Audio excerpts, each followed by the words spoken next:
delightful to be together tonight. I can't tell whether this is amplified or not. It is? Yes. I'm so happy.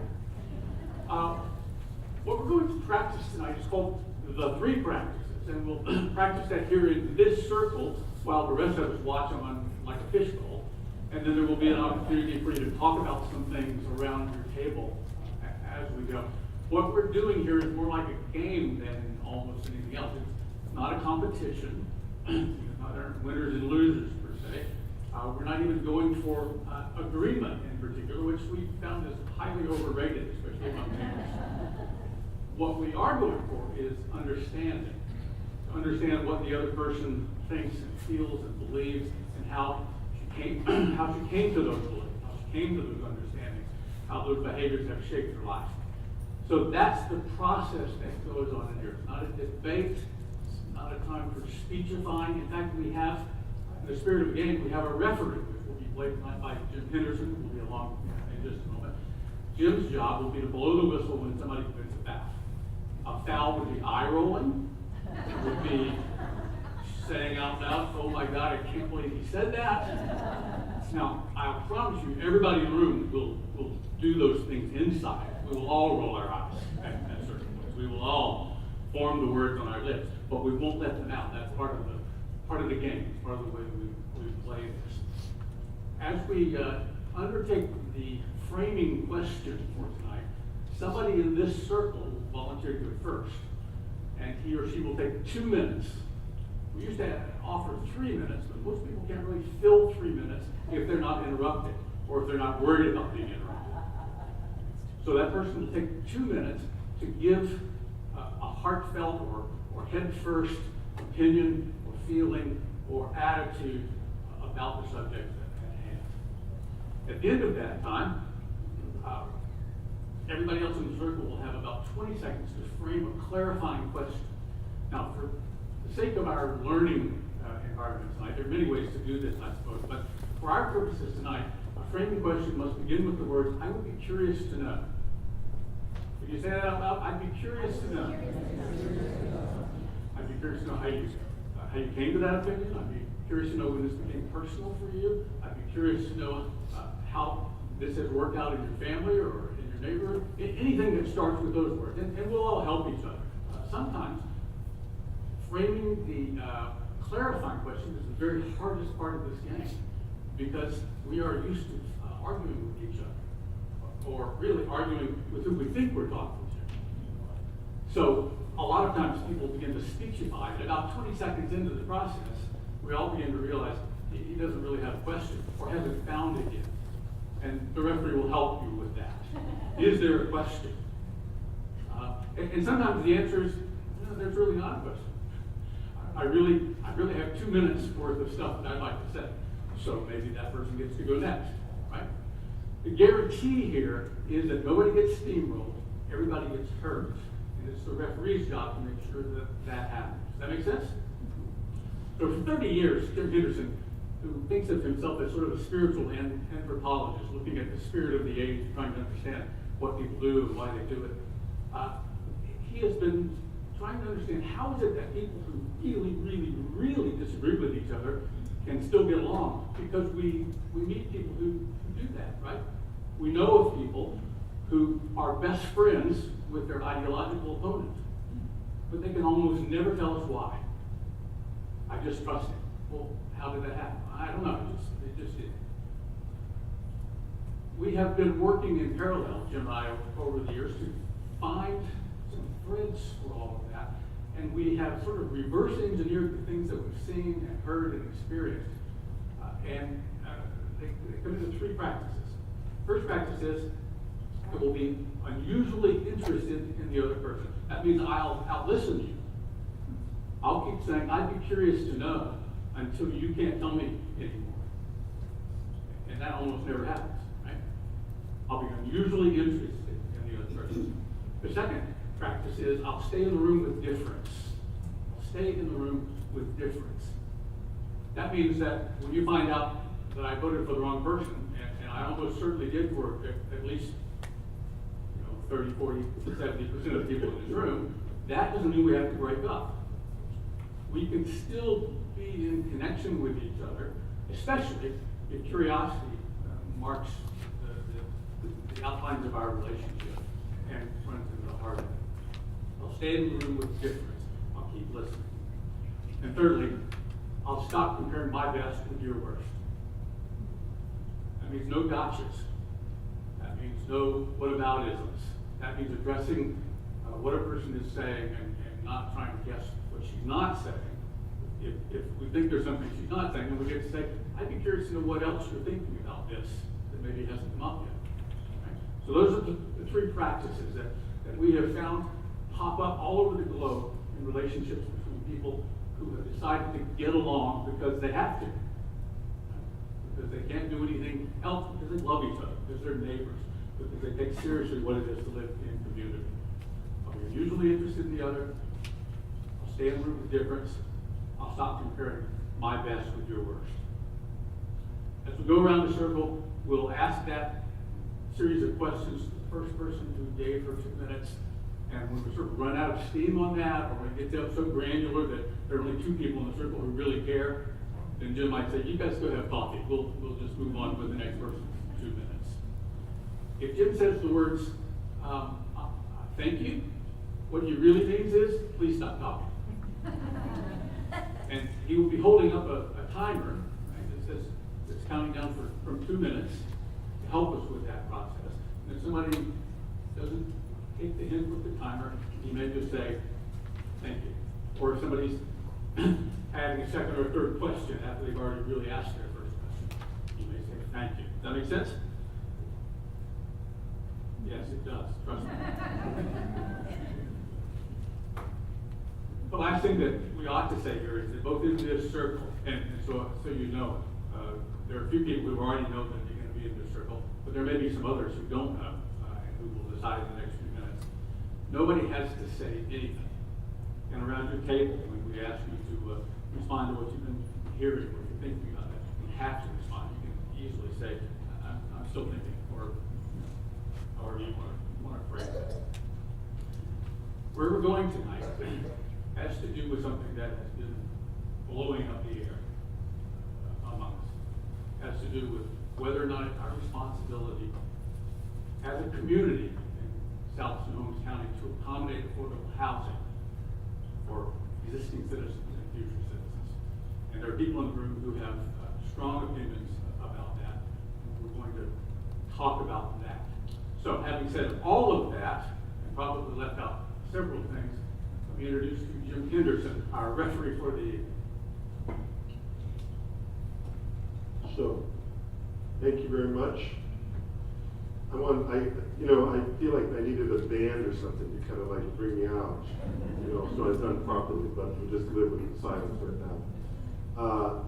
It's really fun to be together and appreciate Teresa's leadership.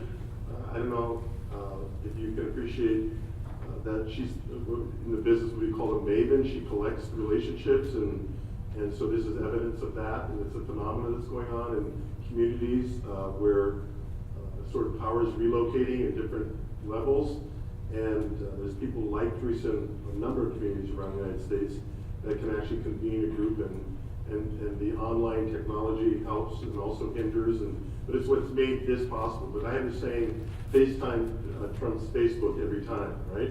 Getting face-to-face is just a human thing. We can see each other, we can look at each other, we can hear each other's voice. Right now you're just involuntarily judging me, because you just know how to stop. You're just scanning me, this guy for real, what's his game, blah, blah, blah. You just can't stop it. Right? That's what we do. So, and then at some point, I'll either reinforce that doubt, or some people might trust me, and then you give me the benefit of the doubt, and you shouldn't. We just do that. But that's part of the fun of being in a room together. That's part of the fun. That's what I like. So tonight, the issue that we've been tasked with helping to help guide conversation around is this issue is it really our responsibility to accommodate affordable housing in South Snohomish County? And so Jim gave you all the rules. I'll show you how this works. When the person's talking, I just hold this up in front of them. This counts down for 2 minutes, and if you can read it, I'll there, so you know how long you have to put up listening to somebody you profoundly disagree with, because they're going to be done in just a minute. And so we'll do that, and it's my job to be the referee. I'm not a facilitator. That's too fancy of a title for me. I'm really more like a referee. It's my job to keep the thing moving and on the right track. So this is not dialogue, this is not therapy, this is really an exercise in understanding the other. So with that, if those of you who have volunteered to be part of this group already want to come up, we'll get started in just a minute. So just please come forward. That will help me out here. I was in Boise, Idaho about 3 months ago, and we were doing a free practice group around gun control in Boise, Idaho. Okay? And so, however, we happened to be in a very liberal setting. It's like a little island in Boise, Idaho. It was very liberal. And so I couldn't get anybody in the audience who would admit that they like guns in Boise, right? I thought, no, this is not real. I just stood up and I just begged people, look, there's surely got to be somebody here that just loves the Second Amendment. Come on, I said, consider this a really bad altar call, right? And this guy comes out of the dark. He's like my age. He's like, okay, fine, I'm an NRA guy and I don't care. I said, come on, man, I need you in the group. So this group depends on difference. There's nothing really to do if we don't have people who disagree with each other. Okay, so thank you guys for being here tonight. And if a few other people would like to join us, there's room for 3 or 4 people. Come on up. If you'd like to be part of this conversation, come on up. All right, anyone else? Okay. And anyone else that would like to join us? You have an opinion about whether it's your responsibility or to accommodate affordable housing in this area? Is there anyone who's expressed their opinion on myedmondsnews.com that This is one of our biggest comments. great, bring them up. Thank you. This is what it takes. I mean, you don't want my job. I have to sit here and wait for the real players. They're also players. I tried to get Eric. Thanks for being here. Okay. Okay, so. Eric, please. Everybody wants Eric. Okay, so what we're going to do is anybody who wants to respond to this gets 2 minutes. I'll keep them on track with my little clock here, and then other people can ask questions, and I'll review the rules of that when we're done. So, who would like to start on this question? Somebody has an opinion. Daryl, I get the feeling like you're it. I got a vibe here. You don't have to stand up, Daryl. That's not part of it. They're going to see you. They're going to watch you sit there. Just watch you talk. Daryl, I'm going to give you 2 minutes. Okay, everybody? You got eyes? Okay, Daryl. I think it's interesting to look at what has happened over the years with regard to people's ability to buy a home or rent property. In the old days, 20 years ago, 30 years ago, you could get a blue-collar job and have a place to live, buy a used car and carry on. The income differential between people has become, quite dramatic. Anytime we take a government entity and start figuring out some strategy to subsidize or to provide help to people, it's pretty inefficient. And one of the concerns that we may wish to consider is how can we deal with the income side of affordable housing? Because it's very difficult to deal with the cost side. Unless you reduce the price of land to 0, 2x4s still cost money to build. So you have to have some form of subsidy to get somebody to do that and still make a profit in this society. So very little has been done. So very little has been done to deal with the income component of affordable housing. As we look at that, that may be very difficult, extremely controversial, but it is no less important to do things that government does as efficiently as we possibly can. And some of the strategies that I have seen looked at are not very efficient and are wasteful. They may accomplish some goals, but they may not do it as efficiently as we can. And we're certainly not rich in our governmental facilities. We don't have much monies for schools. we don't have enough money for roads, and we need to use all of our resources wisely. Thank you very much. All right. Okay, so now, anyone that would like to ask a clarifying question, which must begin with the words, "I'd be curious to know." Can you all repeat that with me? Okay, so anytime you ask a question, I'll remind you of that and say, "Come here." And if you have 20 seconds, that means you really can't riff a long time on leading questions, which are basically arguments, against the person. We're not doing that. So we're practicing framing a question in real time to somebody, and I'll help you. I'll keep you on track. And if I say thank you, it means please stop. Okay? So who would like to ask a clarifying question for Daryl? Yeah. Can I have a mic? Yeah. Hang on a second. Look. You keep the mic down. We'll start. I'd be curious to know what you think would work as far as before we can get to the income disparity, then what would work? Because we've got people living outside and dying outside right now. Okay, now you have 1 minute to respond. Clearly, we need to deal with the immediate problems, and there are probably ways by which to do that. Can you hear him? Okay, thank you. There's probably ways to do that would deal with some form of subsidy. What would be helpful is once we get on a course to solve some immediate problems, we should get on a longer term course so that we don't have to continue with poor solutions. Okay, thank you. What else?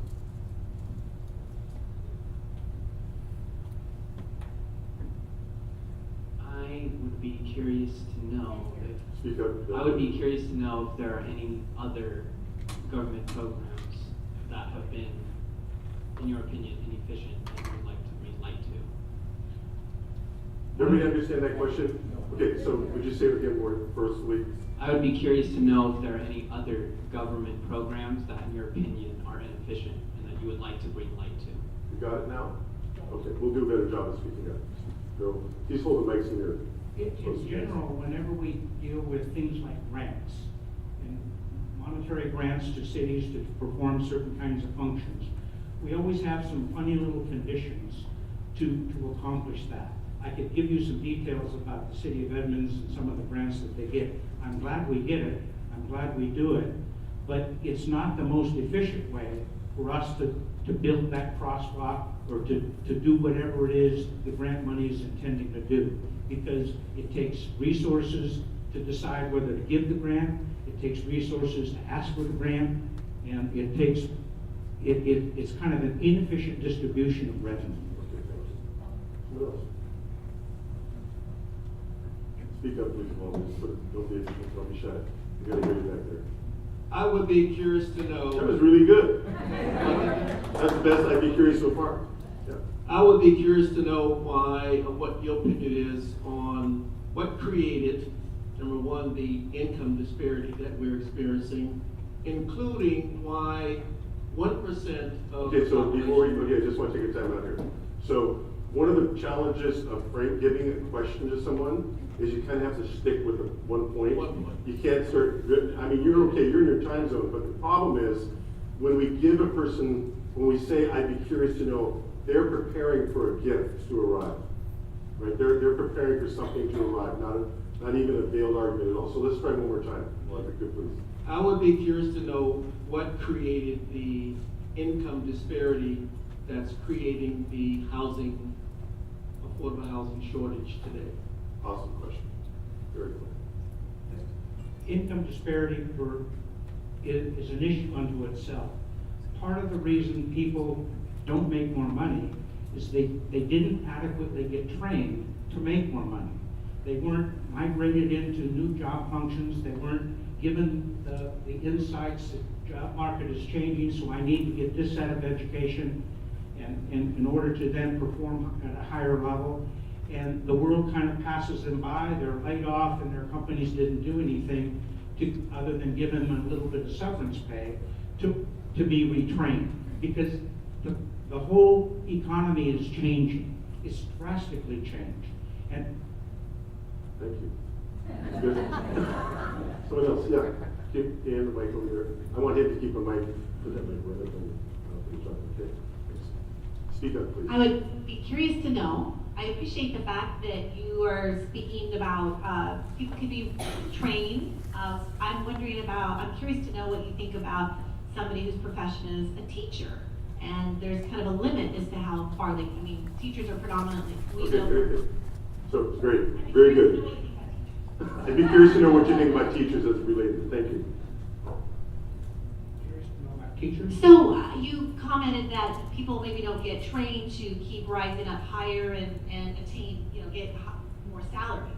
And therefore, somebody like a teacher or potentially even a nurse or somebody who is highly trained So I'd doesn't be have the curious. opportunity. I'd be curious to know. So I'd be curious to know what you would say to somebody in a profession like that. They've been to school. The first comment would be, we need to pay our teachers more. I mean, my bias is showing you that. The second thing is we need to figure out how to pay for it. Because we've distorted the whole marketplace of what teachers do, how they do it, and what they're allowed to do. And until we figure that out, we won't have an education system delivering all that it can. Okay, we'll take one more question. I just came for coffee. That's an old song out of the 40s. Okay, so, yeah, okay, one more. I'd be curious to know how you think we could provide affordable housing for people at a lower income level. The primary strategy would be to find a way to reduce land costs and use less expensive land in order to accommodate less expensive housing. It's about, depending on the type of building and so forth, it's often about half the price. If government has utilization of less expensive land, we could use those same 2x4s on that property versus on very expensive property and reduce the total cost. Thank you. Okay, someone else like to take 2 minutes to talk about, is it our responsibility to accommodate affordable housing stuff? Ready? Ready? Here we go. I You only have a have minute been, 58 left. okay, thank you. I have been, I'm just cutting my time. I have been an Edmonds resident and Linwood resident for 15 years, and due to medical situation and a black mold epidemic in my building, I became homeless with my teenage son. I am a veteran, and I went through all the VA resources. I went through every resource I could possibly find, but there was no help. I did everything I could to keep a roof over our head. So, am I asking a question, or just doing? You're talking. And so we became homeless, and there was a 5-month wait list just to get into the local YWCA shelter, which is just for women and children. And so during that time, I couch surfed. We did everything we could to, I was trying to work, but I had also filed for Social Security Disability, had been in a wait hold pattern for that. So I house sat, I pet sat, I babysat, I did whatever I could. We finally got into the YWCA, lived there for 4 months, then got into a transitional apartment of which we were secure. My son got back into, our health improved, his grades were coming back up, school was going well, 3.5 years of stability. Then the landlord decided not to accept our Section 8 voucher. So once again, with a legal 20-day written notice, I had to try to find another place to live and could not find another landlord in this county. And you have to stay in the county that your voucher was issued. So we became homeless again, only this time my son was 18 and we could not qualify for the shelter. So we had to split up our family, which was devastating. And with both of us having health issues, it definitely impacted us emotionally and physically. And we ended up having to, I had to put my son with friends, and I had to couch surf for another 8 months. Thank you. Keep moving that mic. Got 20 seconds, Benjamin. What do you got? I would be curious to know. Speak up, please. I would be curious to know what precisely affordable housing means to you in its entirety. Affordable housing to me is nothing that I can relate to because affordable housing is 80% of area median income. area median income for Edmonds is about $80,000. So that is far above what I can fathom. So for me, I call it income-based housing.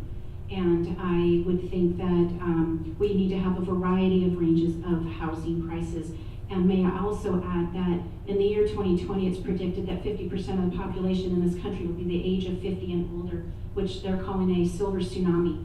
So for a lot of seniors, we're going to need some other varieties of housing income. Thank you. Keep your mic, it's okay. I'd be curious to know what you believe could have been done differently to perhaps arrive at a different result for your particular scenario. I would like to see, number one, that 20-day notice be extended to a 60-day notice, especially for people who are low income, who need time to come up with funds to be able to move, to gather first and last deposits, all of those kinds of things. But to have prevented it in the first place, I would have liked to have seen the landlord not cover it up and participate in the resolution of the mold situation. And in spite of that, I would like to see some kind of program that is for transitional, that helps people stay in, instead of trying to help people come out of homelessness. Let's help people stay in the place that they're in to prevent homelessness in the first place. I would be curious to know if you think one of the reasons that there isn't, or we're having an argument about affordable housing in South Snohomish County, is because people are afraid that it's going to bring undesirables to their neighborhood, which you and your son were definitely not. Repeat the question. Okay, hang on. Can you share the Rob? Can you do that? Go ahead. You did really good. It was good. Say it again. I'd be curious to know if you think that part of the reason that people do not want to have affordable housing in the South Snohomish County is because they're afraid of, well, who's going to be their neighbors? Okay, thank you. Yes, so there is definitely a perception that people who are low income are going to bring forth some kind of trouble. And we call that NIMBY, not in my backyard. So there is definitely a drug problem in our county and all over nationwide, actually. And there's also a mental health issue that are often overlapping, and then they often intersect with homelessness. So I understand that perception, but I would also offer that statistically only about 11% of all people who are experiencing homelessness actually have a substance abuse issue. So I would say that that is false. I'd be curious to know if in the difficult times, did you ever go to any of the area churches or civic groups and ask for help, and what was the reaction? And Can you hear him back there? Everybody good? Yeah. And then also, I greatly admire your willingness to tell your story. Thank you. So the very first day that we became homeless on a Saturday. So on Monday, I dropped my son off at the front of school. I went to the back of the school, parked in the farthest parking spot under a tree, put my seat down so nobody could see me because I didn't have the gas to drive around back and forth. So I started a legal pad of phone numbers, and I started with 211, the local county resource line, and then I called the YWCA, which ironically I had worked at 8 years prior. And I had a running list of 50 different numbers of every agency and organization that I could find. The VA couldn't help me, DSHS couldn't help me, 211 couldn't help me, nobody could help me. The only place that called me back after 4 weeks of calling was the YWCA.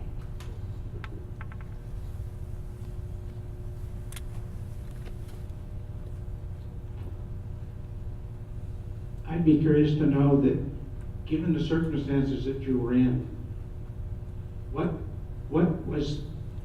value of voucher or direct contribution to you would have prevented you from becoming homeless? The second time? Either time. I didn't In terms have a of- voucher the first time. Well, Right. okay,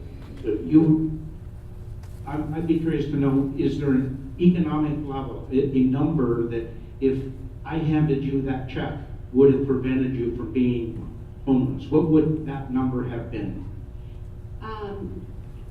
For clarification, so what was my rent at that time? Or what's the value of the voucher? It wasn't that I was short the first time, it was that, well, I was short then, yes. It was $875 was my rent. And due to the black mold, and it was right after the recession. So since I was house and pet sitting, a lot of my clients were not traveling. So I didn't have as many jobs. And so my income was short, in addition to the health issues that we were experiencing. Right. Jake, is there one more question? Walt? I am curious to know, how are you doing now? Thank you for asking.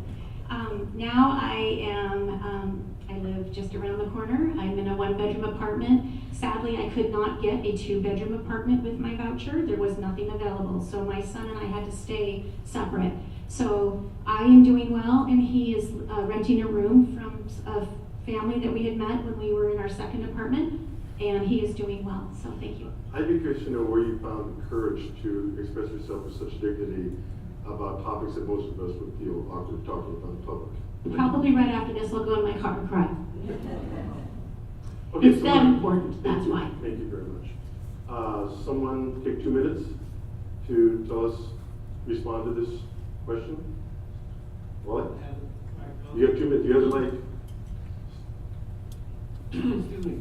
I believe that part of the housing condition that we are facing today is based on greed. Speak up a little bit more, please. On greed. That we are in a capitalistic society, and the measure of success is about the amount of money that you're able to accumulate. Whether it is, whether you're a billionaire and then you become a double billionaire or a triple billionaire. And as a result of that, more than, less than 1% of the population that we have today owns almost 95% of the wealth of this country. And that wealth has been generated from the middle class. And what has happened, we have depleted the middle class that we had when you were talking about we could work for affordable wages and have a home and provide an education for our kids. So today, we are reaping the results of greed, in my opinion. Yes, there are people who are able to navigate the economic system that we have and be very successful at it, and then there are people who are not able to navigate as well as others. But in this case, the ones who are in this condition that for no fault of their own, such as we've heard, because of bankruptcy, because of an illness, because of lack of housing, someone has torn down a building to build a high-rise so that they can charge double the rent that they have got before. That is what's creating the lack of affordable housing, as opposed to people who are derelict and untrained and not willing to work and those kinds of conditions. Yeah. You got it? All right. Very clear. I'd be curious to know if you have some steps on how we're going to get through this. You have 1 minute, Wally. I will be part of that 1% if I knew that, to answer that question. You wouldn't be in this circle. But I must say that this, in our society, we have to have more compassion. And I think that in order to do that, those who have benefited from the wealth of the middle class, that they have to give back. And similar to what Microsoft has just announced on its $500 million contribution to affordable housing, other companies need to do the same thing, and other individuals need to do the same thing and help to solve this problem. Thank you.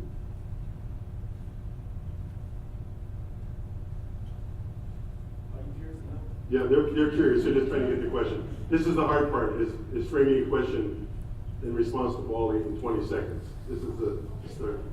I'm going to give you one more. Is there anybody else in the group who'd like to go just work as?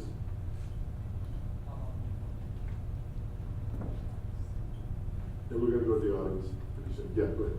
I'd be curious to know then, is this a market situation? Is this a government situation? Who's supposed to be emptying their purse strings to help this situation move forward? Okay, thank you. I think it's both.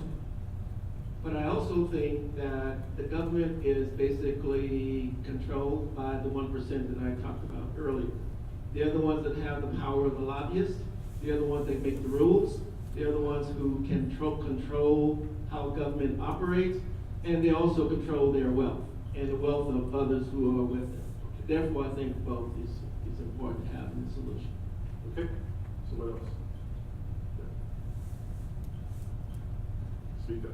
I would be curious to know if you believe someone creating a very high income for themselves is somewhat directly tied to that individual creating economic value in the economy. Do you understand that question? You want to Let me see if I can answer it. Okay, yeah. Then you can tell me if I understood. I think we all should create the economic value that we feel that our talents and gifts have generated. But at the same time, there's a lot of economic value that's being created that you have absolutely nothing to do in terms of a contribution that you've made to society to create that value. And once that value is created, I believe that we have an obligation to society to help resolve and deal with issues that were generated as a result of creating that value. Okay, that's good, thank you. Okay, we're gonna get you I'm wondering if, as you sit and listen to this, if there's moments when you feel like you want to say something. I'm speaking to the audience now. Like, you want to go like, yeah, but, or how about this? Did you feel that when that's happening? Okay, so that's what this exercise is about, is learning to let that feeling go through your body and not respond to it. Because in real life situations, if we're going to move past comparing my best with your worst, I have to discipline myself and not immediately go to the argument, because I thought of 2 times I would have interrupted Wally, and I would have said, how about this, or please say that. So in a real life conversation, that's what happens. But it can break down to where Wally never gets to be heard in a complete thought. And when you allow a person to do that, it just changes the scenario. So this exercise is largely about us learning to actually practice listening to people and understand what they're saying. So I wanted to just check with you, because that's a normal kind of response we'd be having in this case. We're going to do one more. Wally? May I ask the curious to know? You want to ask him one? Yeah. Okay, go ahead, sure, whatever. I am curious to know if Facebook founder, Zuckerberg, whatever his name is? Yes. Zuckerberg. Yes, Zuckerberg, did he create economic value in his billions that he is worth? In your opinion? In your opinion? I think that the answer is somewhere in the middle. I think the answer is usually somewhere in the middle. But I think in a way, if you look at what he did with Facebook and creating a social network that brought people from around the world together to give them a voice, to be heard, I think that is a huge accomplishment. And I think that in some ways he's handled that community has not been the most ethical, and definitely not the most transparent, but he has brought value to the world through that, for sure. Okay, thank you. Okay. It's great, she said great dog videos, yeah. I mean, yeah, that's enough right there to do it up. Okay, so, 2 minutes, Rob. All right. As someone who spent 20 years of his career building houses and moved into the first house that I built for myself at a third of the price of the market, and someone who's passionate about the homeless, recently actually, just been moved, I think that we do have a responsibility to create low-income housing, and I think that the way that we start is by looking at over-regulation in the marketplace. It seems like we could cut costs dramatically if we didn't have to go through regulation after regulation after regulation to protect everything under the sun, except the poor. And I'll give you an example. We looked at some land for some tiny homes for the homeless, and the first property we looked at was blocked by FEMA because of a potential 100-year floodplain, even though people had lived there for the last 100 years. The second one we looked at was this beautiful place out in the country, almost perfect in terms of NIMBY, and we found out that there was a creek running through it, so you can't do anything with 150 feet on each side of the creek. And so literally 25 acres, they came back and said less than 2 acres was actually buildable. And if you looked at it just as a normal person, you would laugh your head off. Bureaucrats who aren't builders and aren't creative come in just applying rules that unelected people have imposed on us. And so we finally found a third piece of property and realized that the only way we were going to even have any chance was to go to the politicians and say, variance, variance, variance. And so, to me, we need to be able to build a 750 two-bedroom or one-bedroom house with a one-bathroom in neighborhoods where it's just totally against the law now.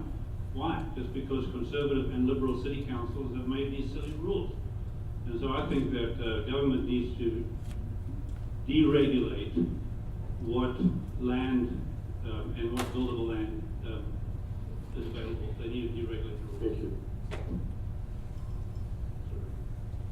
Okay, take questions, and then we're going to do this, and then we're going to go to the audience just after this round here. Questions for Rob? I'd be curious to know, when you look at the costs that you do as a builder, there's a number of different strategies of paying for the parks that somebody else paid for, paying for roads that somebody else paid for, things like that. Would those be some of the regulations that you would want to diminish in cost or eliminate in cost so that the cost to build would be cheaper? Well, absolutely. I mean, even those costs, you can't go into the free market and repair a road in the state of Washington. You have to immediately go into prevailing wage, which makes the labor cost 3 times the cost of just normal work. Why? Because of unionization and then the regulations that the state has implied. If you use any government money for anything, I now build ferries. All right, if you're going to build a ferry for government organizations, your costs triple. If you do it for a private person, your costs are a third. Why? Because of government regulation. I'd be curious to know if you believe if we could achieve this deregulation, that natural free market forces would eventually drive down the costs to the point where disadvantaged people would be able to have a shot at owning property, or at least putting down roots for a span of time. Look, I mean, the free market works because there's a need and people are willing to pay for that need. And I think that if there were areas and under certain conditions where you could do smaller houses in smaller neighborhoods, and do excellent tract housing. I was just in Wilmington, North Carolina, where they were showing all the old Navy homes.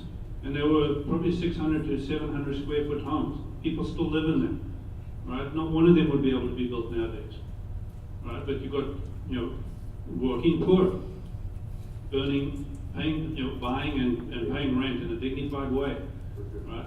Just overregulated, so you can't do that anymore.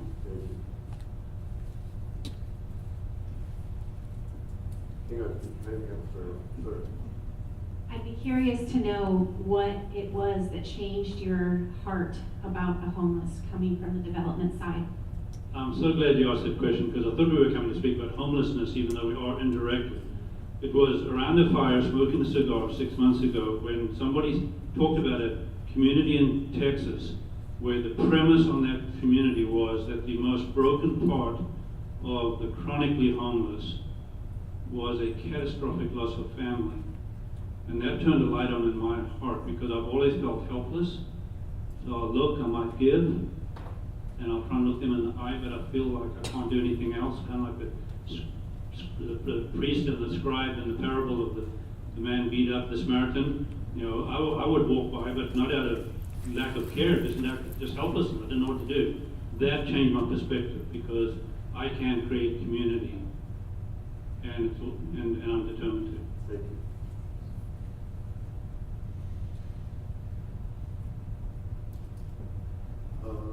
Any other clarifying questions for Rob? This has been a nice variety of views, I think, expressed, that give people something to work with in terms of comparing and contrasting what your view might be So we would like to know, and we'll do this, you can stand up, but if you'd like to ask a clarifying question from someone in the group, could be anybody that you heard, you can stand up and just say, speak up and say, I'd be curious to know this. So that if there's something that you want to ask, he's taking pictures. Okay, let's go right there. Okay, you know what? Hey, Teresa, I have a little rule in my show. Could you hold on to the mic, please? Because I never give the mic to anybody. Thank you. Okay, no, nothing personal, first. So I'd be curious to know. Regarding this gentleman's I- comment about deregulation, I'd be curious to know how you envision deregulation happening in today's litigious society. Everybody hear that? Okay, Concerning, we got it. you know, He's- putting tiny houses on a floodplain, and a flood happens, it's gonna be bad. Okay, that was kind of a question and kind of a comment. So, but it was a good effort. Yeah. You get a B, I got B minus B. So there's two quick answers, because one is just how does deregulation happen? Forget the floodplain at the moment. And I think one is through political pressure. And we have a chronic homeless problem, and so we're going to see rules bent because we have to do something. It's getting worse. And so we have an opportunity to go to, and we're doing this. We're going to the Snohomish County executive saying, we will help solve your problem. We want to care. We've got a program, the track record of caring, but we can't care because of these silly regulations. And so that's the first one. On the floodplain, we actually had proposed I was in Biloxi, Mississippi. If you build a house in Biloxi, Mississippi, it's 12 foot above the air. Okay, so we just proposed we'd be above the floodplain. And, Okay. and we may succeed. Okay, yes, in the back, would you stand up, please? I'd be curious to know if you think if you get rid of all these protections, if huge corporate builders like Quantum Homes and stuff will just come in and exploit the lack of protections just to make huge profits because the protections are gone? Or are you specifically saying use the protections specifically on low-income housing and just not in general? I know a couple of the owners of some of the large home building companies, and some of them are most caring people on earth. I believe that if the regulations allowed, they could make as much money building 600 to 800 square foot homes, that my wife and I would live in now. We're empty nesters and still make a lot of money. There's nothing that does more for the poor than the free market, in my opinion. Okay, thank you. Someone else? Yes, over here, Donnie. I'd like to address the question to Mindy. Maybe I'm curious to know if you believe those of us who are housing secure should subsidize those who are not housing secure. She's not going to hand you the mic, Donnie, so don't worry. She's good. Oh, I'm sorry. My question is to Mindy. Hi, Mindy.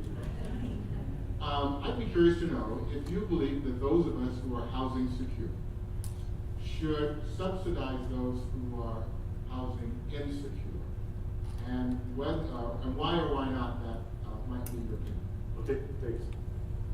I am not a politician, nor do I understand, am I knowledgeable about regulations and all that, but what I will say is, to me, I agree that the middle class is shrinking, and I think people are tapped out as it is, and are, hanging on by the skin of their teeth, so no. Those who are housing secure, I don't think that they should be subsidizing. I think there's enough money in taxes and other, programs and such that we can find the money and create these programs. Okay. Someone else? Please stand up, please.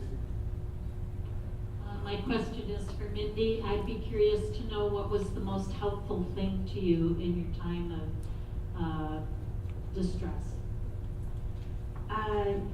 The YWCA, and this kind of goes towards one of the ways that the YWCA or any shelter in the state gets funding is by a document recording fee of real estate transactions in the state, and those fees at the time that I was in the shelter were due to expire or sunset, And so the very first bill I testified on was on that bill and why we needed that bill to continue so that we would have that money to fund the shelters. So if it wasn't for that shelter, I do not know where we would be. Thank you. I'm gonna ask my colleague Jim Hancock to come up and help us transition into Around your table, take a moment and think about what you've seen and heard in this circle. And if you're willing, tell each other what strikes you as significant, most significant.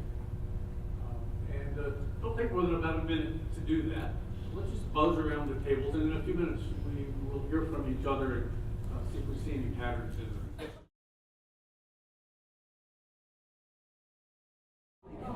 Okay, please forgive me. You're obviously enjoying this. There's nothing that will keep you from staying here until they throw you out later tonight. But for our purposes now, if we could turn a corner and hear from you what you heard at your table, or what you heard and hear that in the circle that you think other people in the room might have missed, or is important enough to have said out loud that you approve or that you don't approve. Yes, please.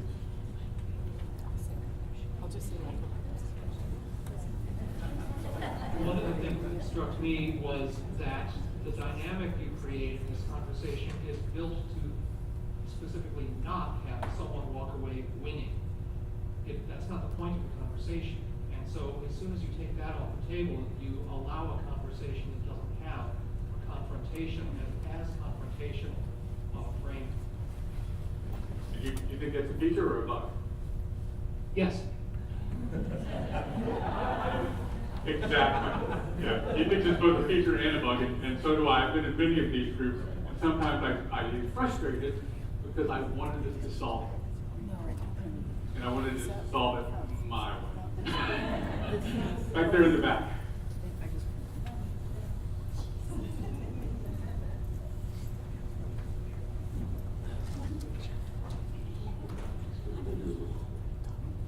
Our group noticed the lack of representation. I'm not sure who's in that area up there, but of a lot of younger people that maybe might be missing. Also, maybe people of color that are representation of all groups that are in Edmonds. I'm not sure if everybody's represented at the table. That's just something we had noticed. And I think it's important to note that by the time we get around to figuring this out at the rate we're going, it could be 25 years. And so many of us will be gone in the room, and the young people will be here looking for this housing. And I'm not sure the way we think about housing and the older generation is what is adaptable for younger people. So I would really love to hear the younger person's perspective. Thank you for that. For the record, we have a 17-year-old and a 13-year-old group. And a 75-year-old. 75-year-old. So we're bookended. Whether we're in a bell curve, I don't know, but that's a reasonable observation. And should we do this sort of thing again, I would hope that you would invite people who represent parts of the community that you don't see represented in this circle. Most of this happens not because it's in my Edmonds News or on Facebook, but because people tell their friends. You'll be hurt if you know this. There you go. Okay. No, sorry. Somebody else? Over here. Sorry, thank you.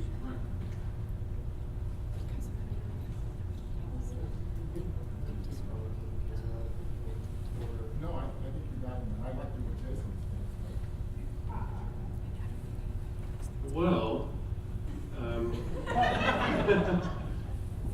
I have some first-hand experience with transients and homelessness, and in my opinion, there is an alternative order of operations in terms of addressing the homelessness epidemic, and I'm wondering if anybody else sees it. I think that housing people is nice and that it's important, but I don't think it addresses the root cause of homelessness. And I'm wondering if anybody in that circle might know what I'm getting at, or be able to sense what I'm getting at. Because y'all are talking about several facets of homelessness, but I think that there is a way to cut the head off the snake, so to speak. Thank you. I think we'd all be curious to know if you can answer your own question. in a minute. Well, I think that there's fairly academically credible data that suggests that the vast majority of the homeless population, the composite homeless population in this country and possibly the world, sustained medically significant head trauma before they became homeless.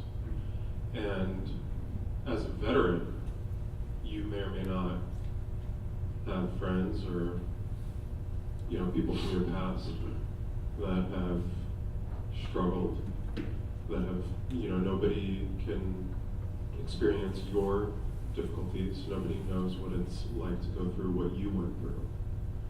However, I think a lot of servicemen, for instance, servicemen and women, and people that are in between or undecided, have sustained head trauma. I think a lot of abuse victims have sustained head trauma. I think a lot of people that are using drugs are neurologically rearranging themselves, and that there is real structural damage there, and that is different than mental illness. In a few minutes, we're going to do some thank yous, and I'm going to preemptively thank you because you just gave me something to think about in a new way. I appreciate that you framed it in a way. Thank you very much. Anybody else who would like to make an observation from around your table or wait for you? Yes, sir. I'd like to reply to Matt's question. And tonight we've talked about houses. We've talked about roofs over people's heads. But I agree with what Matt was saying, that there's a lot more to homelessness than a roof over somebody's head. It's about community. It's about building bridges instead of walls. It's about helping people with issues of rejection, issues of mental health, some addiction issues. But if we don't address those issues, it doesn't matter that we put people in a place that has a roof over their head. There's still miles to go, and we need to be paying social workers better. We need to be paying caregivers better. We need to be making differences in those areas because we've got a lot of broken people out there. They're not just a little bit broken, but we need to come around people rather than just say, you got a roof over your head, what's the problem? So we need to think about how we can reach out individually and help people at that level as well. Thank you so much. Yes.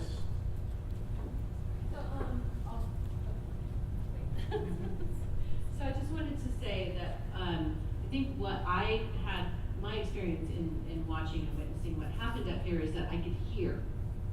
I could hear people had level volume, opportunity to express themselves well without being interrupted. There wasn't a lot of emotion. It was touching, but it wasn't emotional. And we didn't have a lot of cross-talking, so I could hear. And I could hear, and I could consider, over a 2-minute period of time, I could consider what I was hearing, and I heard possibility. I had things inside of me that I was wondering about, and I actually have people I want to meet now who I heard possibility. And the other thing I wanted to comment that stress causes trauma, head trauma, and it's very stressful. I have gone through some ups and downs in my life, and I've been near homelessness, and I'm near homelessness at some points. I had to take care of an aging mom and couldn't build my pipeline. I do real estate, and I face home issues. And it's weird to be in that kind of a position, and it's wonderful to be able to share it out loud, because it's hard to share that kind of thing. But in a safe environment, you can, because there are ways to solve it. And one of the things I wanted to say too is that I think there's a difference between income and occupation. I think everyone can be occupied. There's things that we can do in our community that doesn't have to be It could be in trade. It doesn't have to be in dollars. Thank you. And so, anyways. Yeah, thank you for that. Just to your left, to your right, Teresa. I just have a question that came up at our table, that we are learning about homelessness, but we see it as a pattern. It seems to me that you're telling us it's a pattern for how we could address other issues as well. And I think our table would like some experience in doing that themselves at the table. So we're hoping we'll be able to have an opportunity to do that. I hear you. One more back here and then. Yes, okay. Thank you. Yes. We were talking Yes. at our table here. Yeah, we think it's. Wait a minute, this is your second comment, I believe, right? Yeah. Okay, go ahead. Just wanted to mess with you a little bit. It's hard to address the homeless situation without addressing the healthcare tragedy we have in this country. If we had free universal healthcare for everybody, I think a lot of the people who wanted treatment and wanted resources could get healthy first. And then when medical conditions cause people to lose their jobs and be sick and have to pay enormous amounts and go bankrupt, I think you have to solve the healthcare problem first, or we'll never be able to take care of the homeless problem. Thank you. So the way we conclude free practice group, whether it's in a larger setting like this, we do these open groups around Seattle. We've done them the last couple of years, and around different places in the country. We've done this about over 50 times. And we have always concluded with saying thank you. So what I'd like you guys to do is, hey, can I have one of the mics, mic bombs up there? Indeed, can I have the mic? Thank you. And then I'd like you to find someone in the group you want to thank.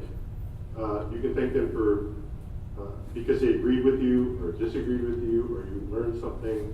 But just take a moment and blame someone for being, for moving you, for actually getting through to you in some way that you find significant, okay? By saying thank you, you can just say thank you, okay? Go ahead, grab the mic up here. I want to thank Mindy because I was just so touched by how open and honest and willing you were to share your story. And I thought that was really cool because I've never met anyone who has had such a hands-on experience of being homeless. And it kind of has made me think about it in a different way. Because you seem like somebody like my mom would be best friends with. Introduce them, will you please? I agree. I want to thank Daryl. Hey, Daryl. I had preconceptions when Teresa got you and said, you're the guy who responds the most. So I was like, oh, brother, what's Daryl going to say? And then you spoke so eloquently, and as is the case generally with people. My other brother, Daryl. Oh. His online avatar. So as is the case when people really take the time to listen to each other, it appears that we probably have a lot more similarities than I would have originally thought. Thank you for that. So one of our favorite sayings from The Onion, very reliable source, is stereotypes are real time savers. Okay? Someone else want to say thank you?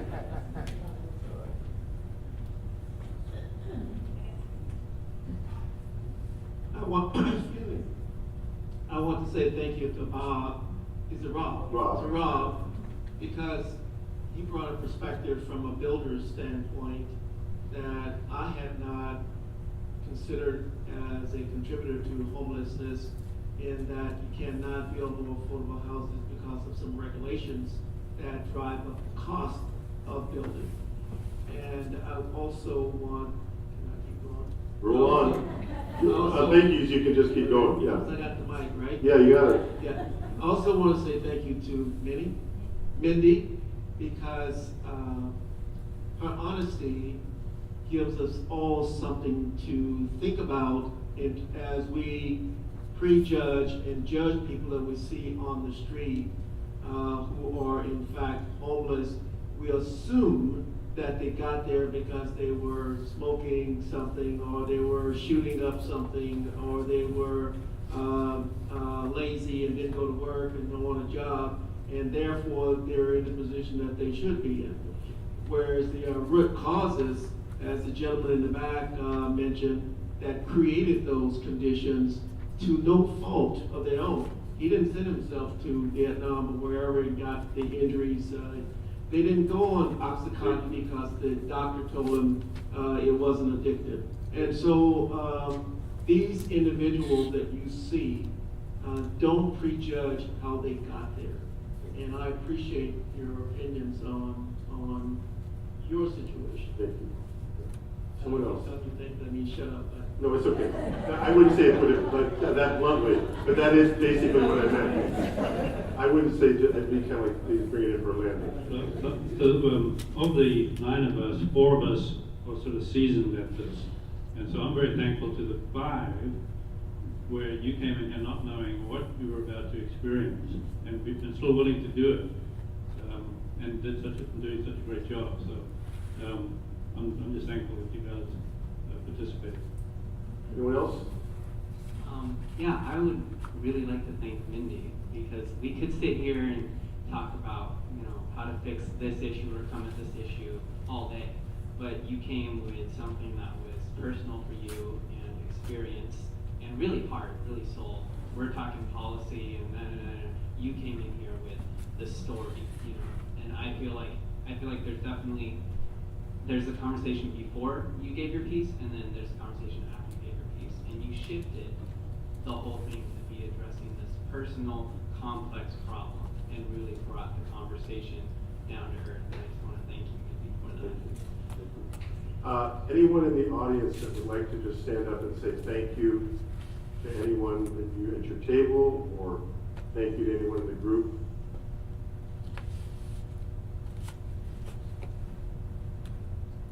Thank Teresa Ripple. I think this is a great service for our community. Thank you, Teresa.